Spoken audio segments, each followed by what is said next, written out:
Kasama po natin si kaibigan natin Adwinding Linyo guys. Mayroon po siyang prediction sa susunod po na mga taon, no? Alam mo na po kung gaano po talaga ka talino yung mga nakaimbento nito. Baka no, naawa lang po tayo dito guys. Yung mga tao na gumawa nito ay baka mawalan po yung mga tao ng trabaho dito dahil po sa nakita ng ating kaibigan, dahil po yung mga tao ngayon ay sobra ng high-tech ba. Kaibigan, ano po ba yung prediction po ninyo ngayon? Meron siyang prediction guys na mangyayari talaga ito.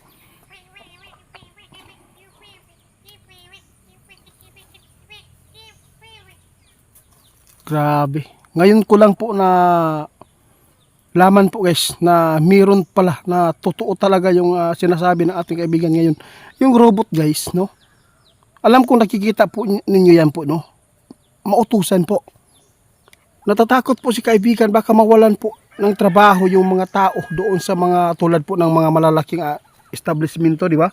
Yung mga mall, yung mga di ba? Pwede na po pala yung mga robot na sila na po yung magbantay po doon. Ito po yung prediction ni kaibigan na mangyayari po talaga ito guys. Marami po magbabago sa bawat dagdag na taon. Kaibigan, ano po ba talaga ang prediction na ito? Grabe no? Ito po yung nakikita ninyo.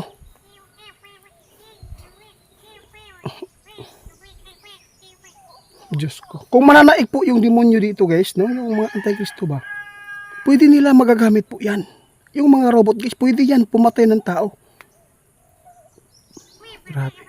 Meron pong nagtatanong din sa ating kaibigan kung totoo ba na may mga taon na mangyayari po daw talaga yung zombie.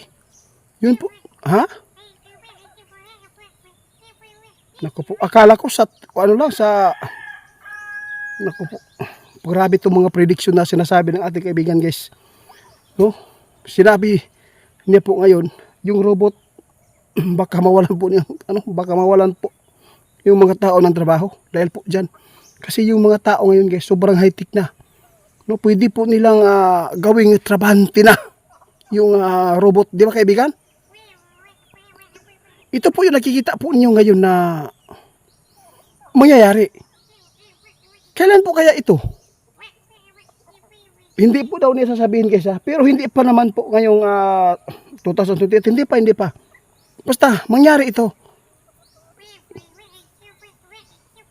Grabe, para namang mga engkanto yan, no? Grabe. Pero iwan ko lang guys, no, kung mag-comment po kayo kung marami na po bang mga sasakyan na pwede na lang nasa taas na lang po dumaan. Pero gamit siguro yung mga drone, di ba? Grabe. Usao naman na kaibigan kung yung mga tao mas lalong mawala na po ng trabaho. Balikan po natin yung zombie. Sinasabi po ninyo na meron kayong prediction din po na mangyayari na magkaroon po ng zombie. Nako. Ito po yung sinasabi ni kaibigan guys, magkaroon po talaga, no, na meron po talagang zombie na mangyayari kung sakali man na lumaganap na po yung mga virus na ipa-inject na ba sa mga tao. Mas po, sana po hindi naman ito mangyayari kasi po sa trailer lang po natin nakikita guys, no, doon sa mga movie sa pero totoo po pala.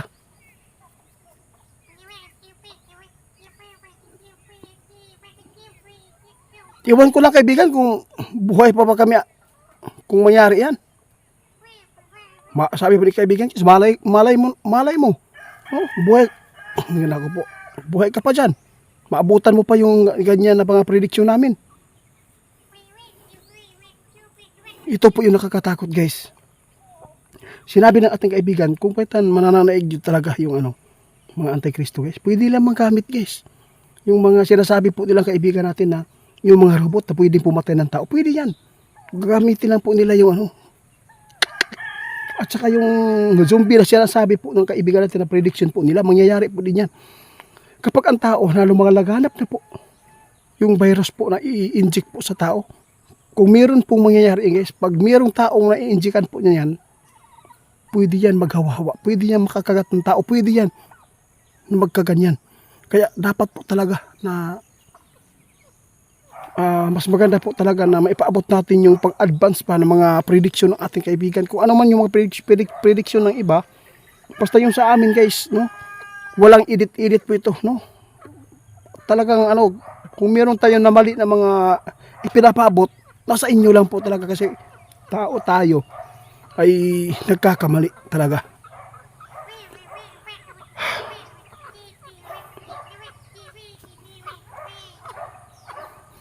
Ang sabi ng ating kaibigan guys, alam mo itiit, mangyari po talaga yan kung meron pong taga-ibang bansa na yun po ang ipatupad po nila na yung mga robot na ang maggawa ng trabaho sa tao. Mahirap. Sa totoo lang kaibigan, marami din po akong narinig po na meron pong nagpakasal po ng robot, di ba?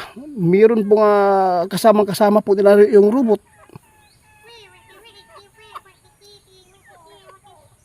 Naku po, paano na lang guys, no? Kung yung robot na po yung magbabantay po sa mga malalaking tindahan. No? Paano na lang po yung mga tao na nangailangan ng trabaho, mawalan. Siyempre, kakapit po yan sa demonyo, di ba? Kung yun po ang prediction po talaga ng ating kaibigan ay kakaiba. I-compare po natin sa iba, di ba? Ito po yung nag-alala po talaga na wala ang atong kaibigan. Sige daw kaibigan.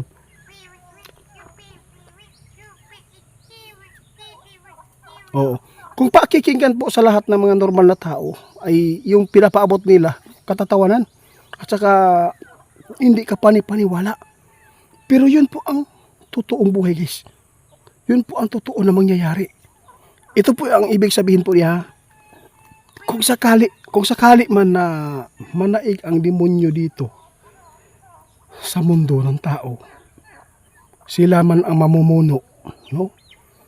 Kung ang mga tao alisin, no, ang kanilang mga trabaho o alisin, yung robot na ang ipapalit doon, paano na yung mga tao? Saan sila kukuha ng pagkain na makakain nila, di ba? Siyempre, maghanap po yung demonyo na ito, alam kong lalapit yan dito sa atin. Dahil wala na po silang mapupuntahan dahil po yung mga trabahante na nilagay po natin doon sa mga malalaking tindahan. No? Mga robot na wala na silang inaasahan po dito. Yun po ang mga plano po ng Diablo. No, sana po ay hindi mangyari yan, no? Sana po yung prediction ng kaibigan natin. Pero tingnan po natin, no, parang parang joke lang po talaga ito. Pero kaibigan, ito po talaga yung nakita po niyo na mangyayari. Grabe. Sabi po natin kaibigan guys, bawat taon na dumagdag po, no? Grabe. Marami pong mga tao na makapagtuklas at maraming makapag-isip ng high-tech na pamamaraan. Laliman ka, yung robot pwede nang pumatay sa'yo. Nasa inyo lang po guys na kung maabutan man ninyo ito, kung hindi pa man ito totally na sinasabi ng ating kaibigan na ngayong 2028 manyari. No. Pero abangan na lang po natin kung ano man po talaga. Kung ano man po ang nakita nating kaibigan, respetuhin ko na lang dahil po lahat po talaga nagkakatotoo. Yung nagsabi po sa atin na zombie, mangyari po talaga yan guys. Lalo na pag ang demonyo na ang magmaniobra dito sa mundo natin. No, pwede po nila yung mga tao na mayroong isang tao na gawin nila, no? Bayaran nila. Ikaw po yung gamitin natin. Lahat po ng pamilya mo, kamag-anak mo, bigyan natin po ng kayamanan, pera.